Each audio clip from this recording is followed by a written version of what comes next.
اعوذ باللہ من الشیطان الرجیم بسم اللہ الرحمن الرحیم السلام علیکم ورحمۃ اللہ وبرکاتہ. Amazing claim.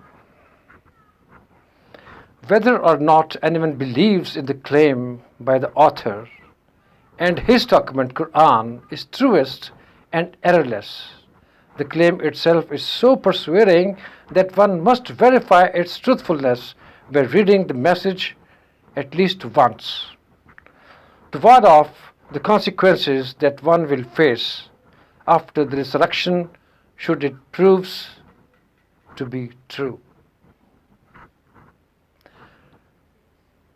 Al-Quran, surah An Nisaa, ayat verse number 87.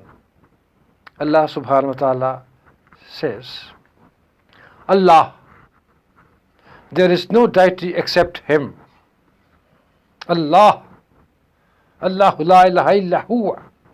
Allah, there is no deity except Him.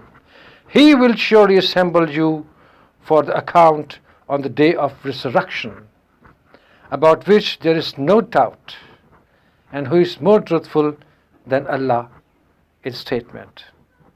And then who is more truthful than Allah in statement? Sadaqallahul Azim. Assalamu alaikum wa rahmatullahi wa barakatuh.